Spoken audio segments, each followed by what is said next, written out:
¿Cómo se forma la grasa? ¿Por qué se dan las enfermedades metabólicas? Es algo más complejo que interactúan factores internos y externos. Entonces el tema de carbohidrato e insulina solo es un factor. Entramos a cárceles nutricionales donde se crea como un dogma, unos son solo ketos y no les puedes tocar el tema. Analizan los alimentos de forma aislada. No, la caseína es mala. Pero en realidad los alimentos es toda una matriz donde interactúan varias sustancias. Este alimento tiene tantas calorías. Esto no sé qué tantas calorías. El contador de las calorías es el cerebro. La avena te va a ayudar a bajar el colesterol, a regular la presión arterial, a controlar los triglicéridos. Entonces la matriz nutricional es mucho más grande que una pequeña sustancia que tiene. Si tú tienes tus depósitos de glucógeno siempre llenos porque comes demasiado de carbohidratos, esos receptores lo que van a hacer, se van a eliminar algunos. Entonces la glucosa en sangre va a estar alta y va a ser el páncreas, va a secretar insulina queriendo bajar esa glucosa. Pero la tiene que bajar, el cuerpo se protege y la va a formar en grasa. Hola amigos, nuevamente con ustedes Juan Carlos Mendoza, presidente de ISFA.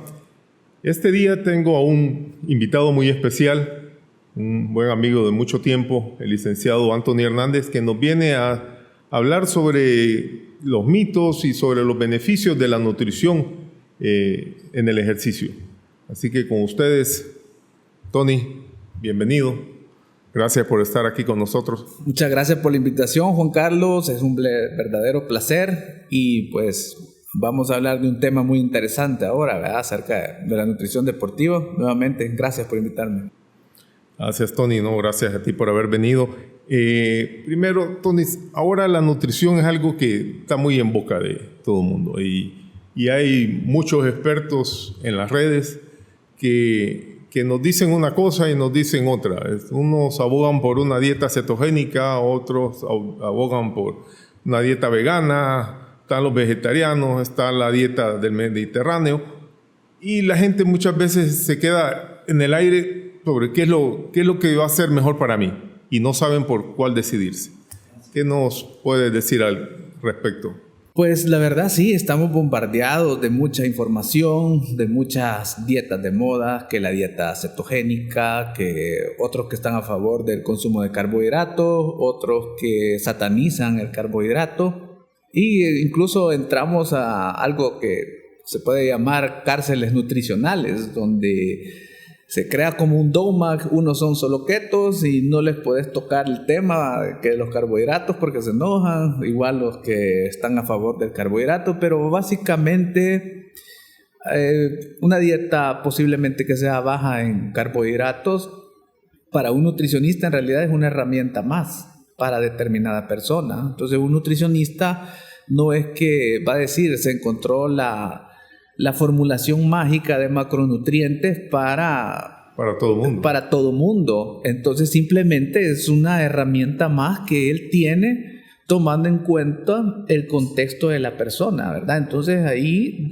viene la parte también de la variabilidad individual, porque hay un momento en que aunque dos personas tengan el mismo peso, la misma composición corporal, pero metabolismos son diferentes y incluso los carbohidratos los van a metabolizar diferente y esa es la variabilidad individual.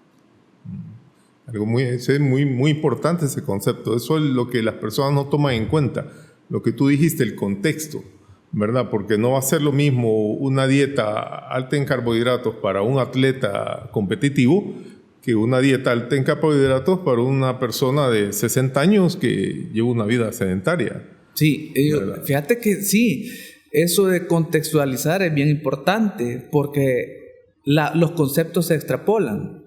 Entonces, sí, posiblemente la dieta cetogénica puede ser un poco beneficiosa, pero tal vez para el contexto sedentario.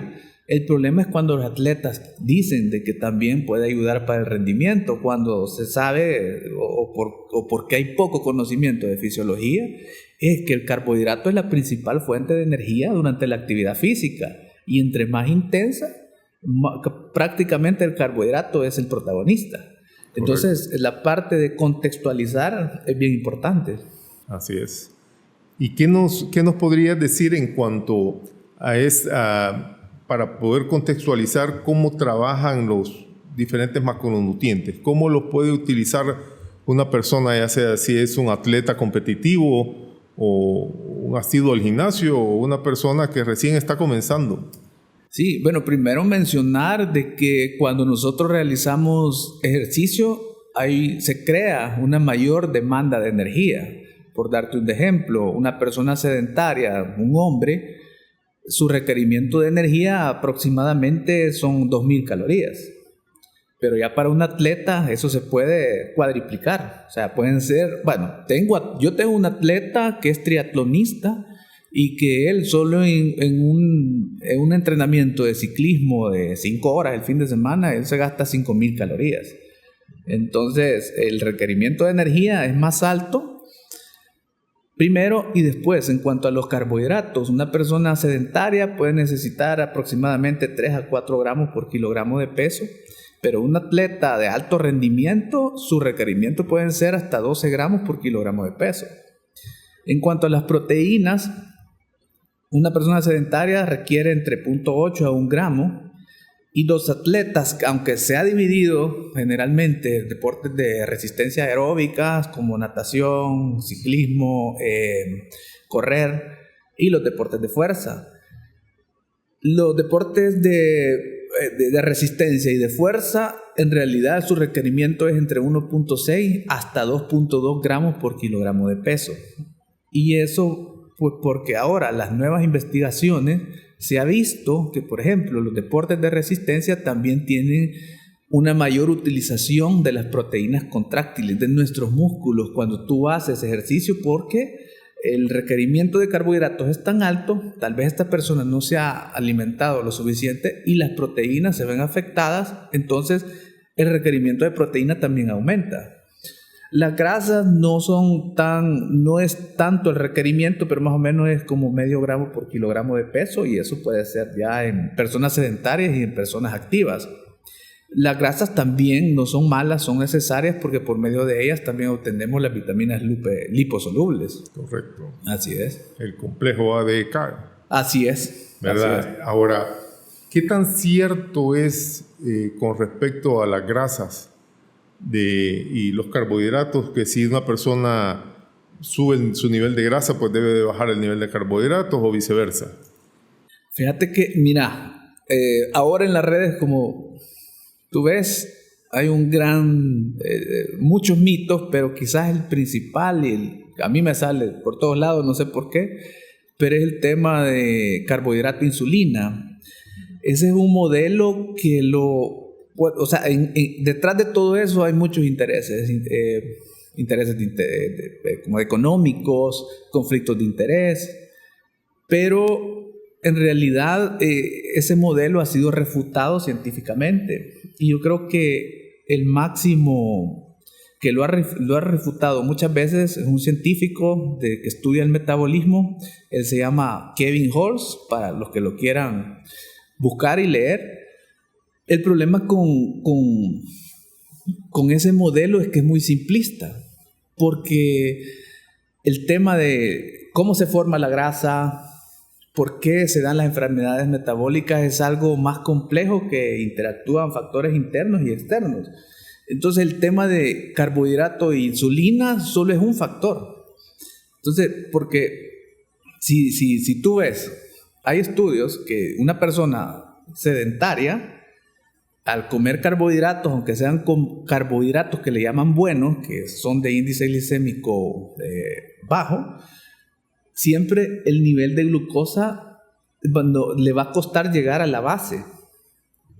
Si una persona es activa, hace ejercicio, come carbohidratos simples, y ese pico de glucosa regresa rápidamente. Entonces volvemos a lo mismo, es cuestión de contexto y los conceptos se extrapolan.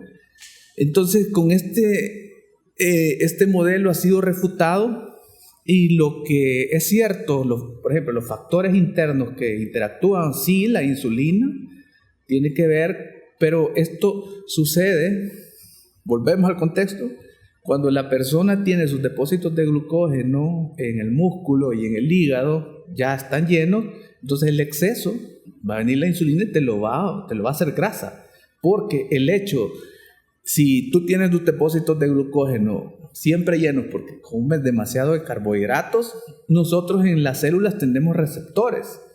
Esos receptores lo que van a hacer es de comer tan mal y no hacer ejercicio, se van a eliminar algunos y quedan pocos. Entonces la glucosa en sangre va a estar alta. Se vuelven insensibles. Se vuelven insensibles. Ahí es donde viene lo que tú dices, la insensibilidad, y va a ser el páncreas, va a secretar insulina queriendo bajar esa glucosa. Pero la tiene que bajar, el cuerpo se protege y la va a formar en grasa. Entonces ese es el proceso. Ahora, que también eso detiene la lipólisis. Lipólisis es cuando nosotros ocupamos las grasas como fuente de energía. Bueno, se cortan en glicerol, triglicéridos, y estos se van a oxidar. Pero sí se detiene cuando hay exceso de calorías y nuestros depósitos de glucógeno están saturados. Entonces también actúan otras hormonas internamente. Actúa la grelina.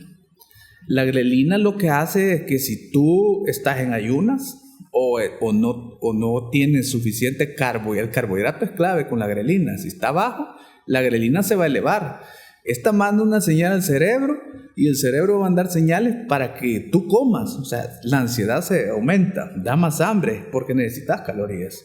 Está también la leptina, que la leptina lo que hace es que cuando ya tienes el alimento en el estómago, manda la señal al cerebro y el hambre Ya no más comida. Ya no más comida. Entonces, ¿dónde está el control? Está en el cerebro, está internamente, pero los factores externos también lo tenemos que tomar en cuenta porque vivimos en un entorno que se llama obesogénico. Y lo que quiere decir es que la comida rápida, procesada, ultraprocesada, que son mezclas de carbohidratos simples, grasas saturadas, ingredientes altos en sodio y muchas calorías. Entonces, esos alimentos también dan palatabilidad. O sea, vos lo comes y querés más.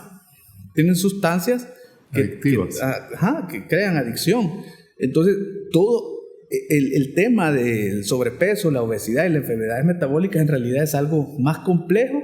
No es tan simple como decir la glucosa y la insulina es el problema. Quitamos el azúcar y ya no va a haber obesidad. Exactamente, lo que sucede es que eso es estar en contra también a las leyes físicas, ¿verdad? Del balance de energía.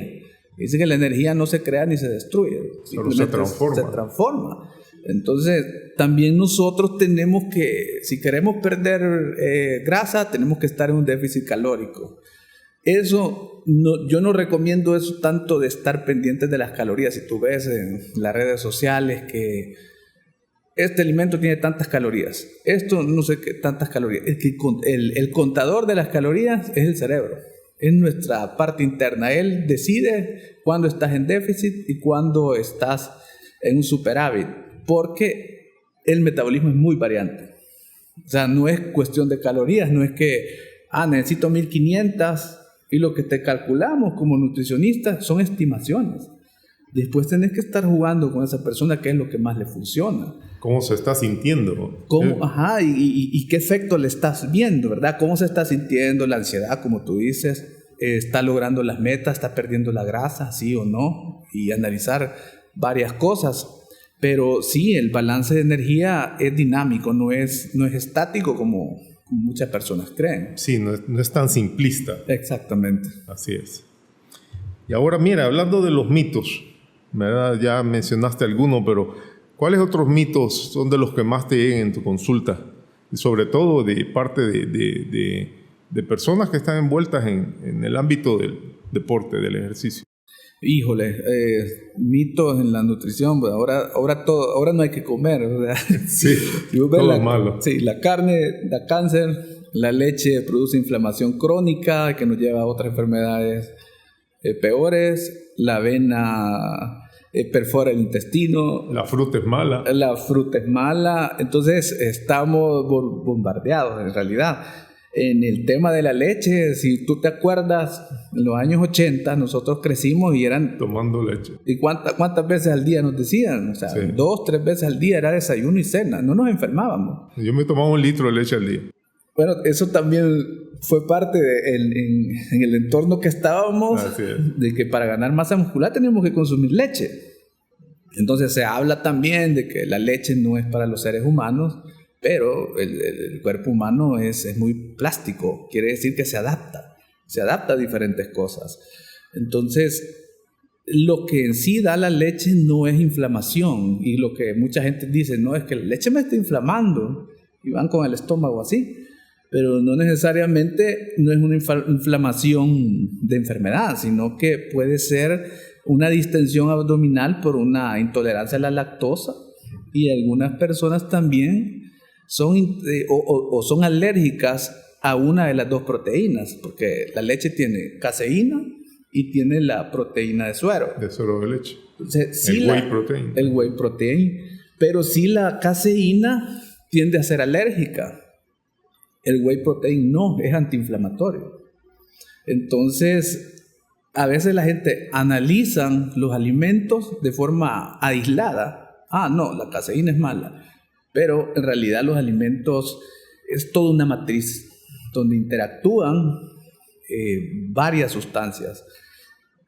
Los beneficios de un alimento a veces son más grandes que sustancias que tienen en pequeña cantidad. Ahí te comento el tema de la avena.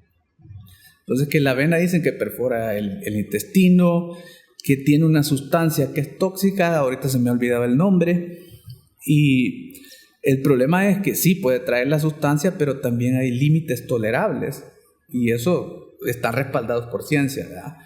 Entonces, si ves vos el tema de la avena y que te da cáncer y que no sé qué, pero cuando ves la ciencia y ves los estudios, muchos estudios, la avena te va a ayudar a bajar el colesterol, a regular la presión arterial, a controlar los triglicéridos, a los procesos digestivos. Entonces, es rica en beta-glucano, carbohidrato complejo, tiene muchas vitaminas del complejo B. Entonces, la matriz nutricional es mucho más grande que una pequeña sustancia que tiene. En el caso de la avena quizás habría que, y de otros, hay que ver la fuente, ¿verdad? Porque hoy, bueno, así como hay intolerancia a la lactosa, está la intolerancia al gluten, ¿verdad? Pero también nos ponemos a ver el gluten de ahora, creo que anda alrededor de más de 30 cromosomas. Y el gluten de antes tenía 7, 8 cromosomas. Entonces ha sido modificado genéticamente. Entonces eso trae otros problemas. Entonces me imagino que todos estos alimentos hay que buscar la fuente de los alimentos. De dónde exactamente. Viene. Eso es cierto. También existen calidades, ¿verdad? En la avena. La avena entre más pura, mejor. Entonces eso es lo ideal. Así es. Y en cuanto a los atletas, ¿qué alimentación le recomiendas para un atleta para mejorar su rendimiento? Ya sea antes o después, o si es bueno que entrenen ayuna. Ajá. Vale, para un atleta, por ejemplo, si entrena muy temprano, bueno, hay gente que entrena a las 4 de la mañana, entonces decirle desayune 2 horas antes como que no va de la mano. Ahí la clave está en la cena y en una merienda previa el día anterior.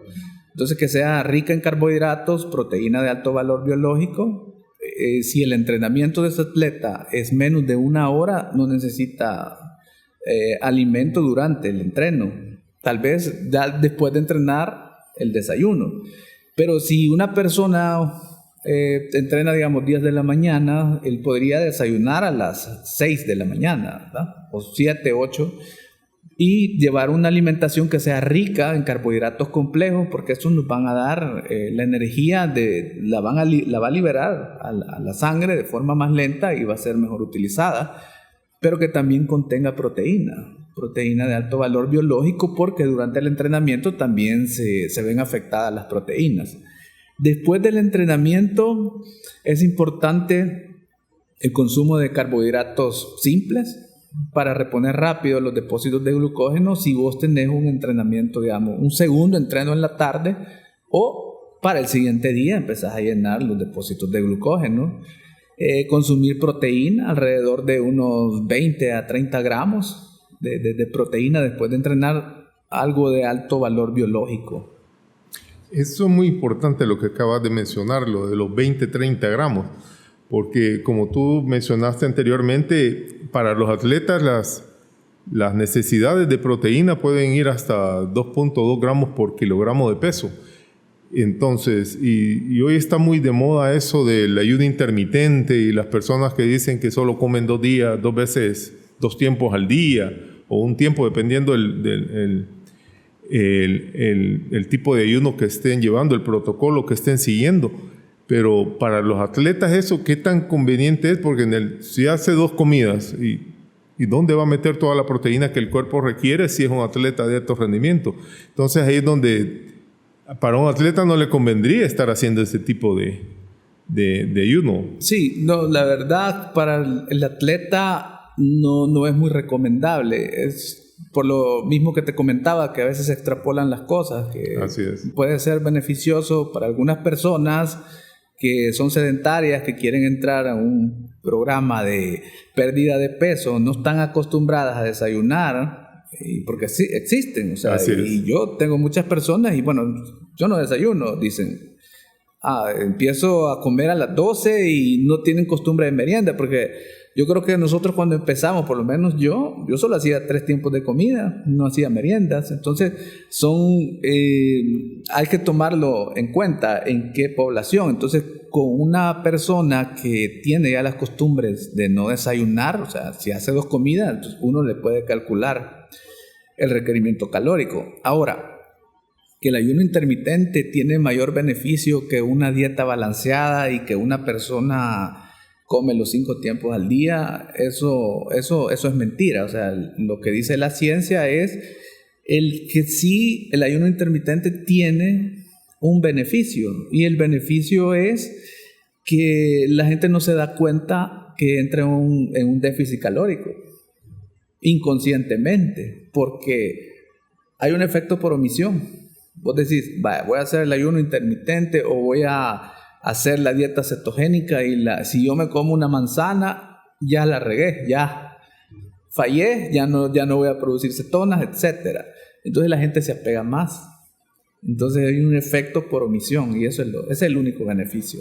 Sí, es como, sí, come menos, tiene menos ingesta calórica, es lógico que van a bajar de peso. Exactamente, no se dan cuenta y sí también da ese descanso intestinal, ¿verdad? Yo pienso que tal vez se pudiera ocupar, no sé qué pensarías tú, por ejemplo, un atleta, un fisicoculturista que ha estado en preparación por 6 meses, comiendo 5 comidas al día, y llega después el día de la competencia, y después puede tal vez seguir un protocolo de ayuno por unas 2 semanas para darle un descanso intestinal al cuerpo por todo ese exceso de calorías y de nutrientes que tuvo durante esos 6-7 meses de preparación. ¿Qué piensas tú de eso? ¿Se podría aplicar ahí? Podría aplicarse, pero yo me voy un poquito más por tal vez regular el consumo de proteínas, balancear los carbohidratos y sobre todo incluir vegetales y frutas. Porque prácticamente los vegetales y las frutas le van a ayudar mucho a la liberación de toxinas por el exceso de proteínas, pero sí. Perfecto. Y ahora mira, hablando de suplementos, cada día salen más suplementos al mercado. Y hoy con todo este boom del fitness y de los atletas, el Olimpia y todos promocionan sus suplementos y la gente no sabe ni qué escoger, ¿verdad? En cuanto a suplementos, ¿cuáles son los que tienen mayor evidencia científica que pueden ayudar y que no perjudican? Sí, mira, lo que tú dices es cierto.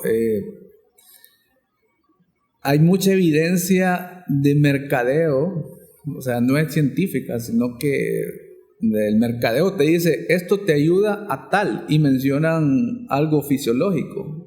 Por ejemplo, la carnitina te ayuda a quemar grasa, te ayuda a transportar los ácidos grasos para que se oxiden. Es cierto, es una verdad fisiológica, pero la carnitina, o sea, cuando ya tenés suficiente carnitina en el cuerpo, el exceso no te va a servir. Si tú estás deficiente y tomas un suplemento de carnitina, sí te va a servir, ¿verdad? pero está respaldada por esa información y muchas veces, como lo que tú dices, atletas que dicen, o sea, estos músculos, esto es por este suplemento, cuando la verdad es otra. Entonces, el Instituto Australiano de Medicina Deportiva ha catalogado los suplementos en base a la evidencia científica. Categoría A, los que tienen suficiente evidencia científica, es evidencia científica fuerte. La categoría B, tienen poca evidencia. La categoría C, a pesar de que se han hecho estudios, no hay evidencia. Y la categoría C son los que dan doping. Ya ahí tiene que ver la WADA. Entonces, nosotros tenemos que irnos por los que sean seguros y que tengan evidencia científica. Y en eso solo tenemos, en cuanto a los carbohidratos, las geles deportivas, las bebidas rehidratantes, hay unos que se llaman gomitas, que son azúcares simples para corredores. En cuanto a las proteínas, la whey protein, las multivitaminas, los minerales, la vitamina D, y está ya en el grupo A la beta-alanina. Es un suplemento bastante interesante, pero en realidad la beta-alanina es un precursor. Es un precursor de la carnosina, se llama. Esa carnosina se va a activar por la presencia de beta-alanina y histamina, y lo que va a hacer es amortiguar. Cuando tú estás entrenando y utilizas mucho los carbohidratos, se va a formar el lactato e hidrogeniones, que son sustancias que se van formando del metabolismo de los carbohidratos, y eso es lo que te hace sentir el ardor y que te detiene el rendimiento. Un amortiguador lo que hace es neutralizar ese lactato y tú puedes aguantar más. Rendir un poco más. Exacto, esa es la función de la carnitina, y entonces este suplemento también está bastante interesante. Y básicamente yo me quedaría, la creatina, pues que no vale la pena quizás hablar tanto porque en cuanto a la creatina, porque de eso tenemos bastante información por todos lados. Sí, yo creo que es el más estudiado de todos. El más estudiado, todo esto que se oye. Y sí, la creatina, yo me quedo creatina, proteína, multivitaminas, posiblemente vitamina D en algunos casos, y los geles deportivos, las bebidas rehidratantes. ¿Y la glutamina? ¿Qué piensas tú de la glutamina? Fíjate que la glutamina creo que está en el grupo 2, todavía no tiene suficiente evidencia científica que ayude sobre todo en el rendimiento físico, pero en la nutrición clínica es bastante ocupada, más que todo cuando una persona está en un estado bastante catabólico. O problemas digestivos. Sí, la verdad sí, la creatina ayuda, es prácticamente el sustrato de las bacterias intestinales. Entonces, la glutamina. Sí, la glutamina. Sí, la glutamina. Entonces, igual, no es muy recomendable. Ok, perfecto. Perfecto. Y bueno, ya mira, para ir terminando, ha sido muy interesante la plática. ¿Qué consejos prácticos le darías tú a atletas, personas que quieran mejorar, ya sea su condición o su alimentación, por medio de la alimentación, su rendimiento? Bueno, lo que recomiendo primero, que lleven una alimentación balanceada, que incluya carbohidratos complejos, carbohidratos como el arroz, la papa, la pasta, proteínas de alto valor biológico, como el pollo, el pescado, el atún, huevos, leche, que consuman muchos los minerales y las multivitaminas, que lo van a encontrar en las verduras y en las frutas. Y sobre todo, lo mejor es que se asesoren con un profesional, sobre todo un nutricionista, ¿verdad?, que tenga una especialidad en nutrición deportiva, porque un deportista, ya sea un atleta o una persona aficionada al deporte, siempre va a estar en diferentes etapas. Un deportista, en base a la periodización, puede estar en una etapa general, específica, competitiva y una de transición. Entonces nosotros como nutricionistas lo que hacemos es adaptar la alimentación según la etapa de la persona. Y a veces el problema es que pasa consulta una persona, pero la persona posiblemente está en una etapa general y la queremos bajar de peso. Entonces le podemos ver afectado el rendimiento por bajas calorías. Entonces esas serían las recomendaciones. Bueno, Bueno, muchas gracias, Tony. Ha sido un gusto tenerlo y yo creo que nuestra audiencia va a obtener mucho beneficio de lo que hemos platicado aquí ahorita, ¿verdad?